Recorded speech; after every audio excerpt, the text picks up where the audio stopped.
Good day, everyone. Steamhawke here, and today I'll be giving you a breakdown on the winter giant from Don't Starve, the Deerclops. I'll be covering the Deerclops' behavior as well as some in-depth strategy in how to take this baddie down and score yourself some sweet loot.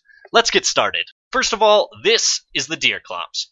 He's tall, dark, handsome, and knows how to show a girl a good time. He spawns randomly during the winter season in sandbox mode, and often blazes an icy trail of destruction from his initial spawn location to his final destination, often leveling your base along the way. Although he can be avoided, the Deerclops is active while off-screen and can demolish a player's base without ever being seen. Sneaky little bugger. Typically, only one Deerclops is encountered each winter, as they appear randomly and take 3 to 6 days to respawn. Additionally, only one Deerclops can be active in the world at a time, and they despawn once summer arrives. It is possible to never see a Deerclops during the winter, but if you're watching this video, you've probably just encountered your first one and need a little help dealing with him. From here on out, I'll be discussing the martial prowess of this furry monstrosity, as well as strategies for dealing with him effectively. And of course the loot you'll receive for taking this bad boy down. The Deerclops is a beefy mob that takes a lot of firepower to take down. With 2,000 health, these bad boys take a whopping 59 hits from a standard spear to take down, and over 100 hits from most tools. Stronger weapons will reduce the amount of effort required to fell this beast, but no matter what you wield, you're in for a fight. If you prefer traps, explosives, or other indirect forms of engaging the Deerclops, it's worth noting that it can be taken down with 34 tooth traps, 20 blow darts, or 10 gunpowder. The Deerclops boasts 2 primary attacks that are essentially the same. Whenever he has a target in range, he will either swipe at them with one claw, or smash both hands down to unleash an icy torrent. Both attacks deal 75 base damage to players, and twice this amount to other targets. Both attacks have a reasonably long reach as well, but a deceptively small hitbox, meaning in many cases, you can appear to be in the blast of ice that he emits without actually taking damage. Targets hit by the Deerclops will become frozen, forcing them to be at the mercy of the beast until he strikes again and shatters their bonds. Players require 2 consecutive hits to be frozen, so if you're already struck, it's recommended to back out for a few seconds to avoid getting immobilized. The Deerclops also attack structures he encounters, destroying them in a similar fashion to the hammer. This means that any building demolished by the monster will return a portion of its required crafting materials, but will no longer be usable until rebuilt. If the Deerclops is killed while in close proximity to a structure, the weight of his falling body can also cause it to be destroyed. In addition to his attacks, the Deerclops also has a sanity-draining aura that reduces your character's sanity meter by variable amounts based on your distance to the giant. Being at melee range causes you to lose sanity at an alarming rate of 400 per minute, though this aura quickly loses potency as you move away from the monster, and no longer affects the player once they're a short distance away. This loss of sanity can be particularly brutal during combat, causing the player character to have to deal with hostile shadow creatures in addition to the giant. There are 3 primary strategies that I recommend to take down the Deerclops, based on your ability to kite and your available resources. The first and least demanding is to simply take him on in one-on-one combat, using a spear or similar weapon. This strategy allows you to invest minimal time and resources into clearing the threat of the giant, though it can be taxing on your health pool and especially on your sanity. If you choose to use this strategy, I'd prepare the following equipment: a log suit, a football helmet, a heated thermal stone, and several pieces of small or large jerky made from curing meats on a drying rack, and 1 spear or tentacle spike, though any other weapon can be used as well. While it is possible to kite the Deerclops and never take any damage, the armor is recommended to ensure that your character doesn't die in 1 or 2 hits, giving you a bit more room for error. Since the Deerclops is generally fought during the winter, a thermal stone is often necessary to help ensure that your character doesn't freeze during the battle, as you won't be able to wear a warm hat or vest during the fight. The jerky is used to help offset the sanity loss induced by the Deerclops to avoid having to deal with shadow creatures during the fight.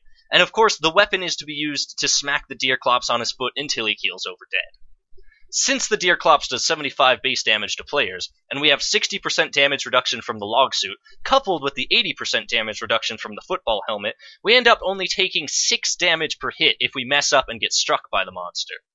When fighting the Deerclops, you simply attack twice and run away. After he swipes and shoots out the ice shards, it is safe to move back to him and attack twice more before repeating the whole process. If you're also carrying a walking cane, it is possible to land 3 successive hits instead of the normal 2 before retreating by swapping to the spear whenever you're attacking and the walking cane whenever you're maneuvering, but this requires very precise timing and it is not recommended for most players. This second strategy is to simply pass the Deerclops off to another mob, or multiple other mobs to fight, and rely on the strength of nearby monsters to take him down. This method can be very time-consuming and wreak havoc on the local ecosystem, but doesn't have any particular cost to the player or their already gathered resources. This method is plausible but not recommended, as the Deerclops' freezing attacks often cause him to lock down multiple foes simultaneously and make short work of them without taking much damage himself. This generally means that relying on armies of pigmen, beefalo, or hounds to deal with the Deerclops for you is generally a poor choice, as the Deerclops will typically win the battle without suffering much damage. But if you have a surplus of potentially damaging creatures in the area, this method could work taking down a Deerclops with minimal personal risk. I would recommend using tree guards or tentacles rather than beefalo and the like, but you'll have to work with what you have. The third and final method for slaying the Deerclops is to prepare a trap for him, maximizing the amount of damage you deal without needing to engage the beast in direct combat. This can be done any number of ways, but the most typical methods are to use tooth traps, gunpowder, or an old bell to take him down. It takes 34 hits from a tooth trap to kill the Deerclops, 10 gunpowder explosions, or 2 stomps from the large foot summoned by the old bell. These can be laid out in advance or set up after the Deerclops has been discovered by putting him to sleep with 4 sleep darts. These methods are the least risky for slaying the beast, but are also incredibly taxing on relatively uncommon resources. If this strategy is of interest to you, however, I'd recommend farming Hound's Teeth by tracking down a Varg and repetitively slaying the dogs he summons, or making a birdcage before winter comes to start stockpiling eggs and letting them rot to be turned into gunpowder. If you'd like to take the trapping route, but are on a bit of a budget supplies-wise, you can gather eggs from pangol colonies in winter, and reuse the individual tooth traps throughout a single fight by picking up triggered traps and resetting them before dragging the Deerclops over them. Regardless of which strategy you use to vanquish the Deerclops, you'll end up with some sweet rewards for your battle. Upon death, the Deerclops drops 8 meat and a Deerclops eyeball that can be used to craft one of 2 awesome items. For most players, the eyeball will get used along with 15 twigs and 4 bone shards to create the Eyebrella, a piece of head equipment that offers 100% resistance to rain and lightning, as well as strong resistance to heat during the summer. This item is incredibly useful for staving off the rainstorms and heat waves in the seasons following your wintry battle with the Deerclops, and can be maintained quite easily with a sewing kit. If you've just vanquished the Deerclops in a much later stage of the game, however, then you can instead use the eyeball with some thulecite ore and a rhino horn to craft a Houndicus Shooticus. The Houndicus Shooticus is a powerful stationary turret that can be deployed to cover an area by shooting lasers at nearby foes. It's awesome! Hopefully this guide video has prepared you for your very first encounter with the Deerclops, or perhaps given you a better understanding of the dangerous world of Don't Starve. If you have any questions, feedback, or would like to share your own experiences with this hulking monster, feel free to share them in the comments section below. Thanks for watching!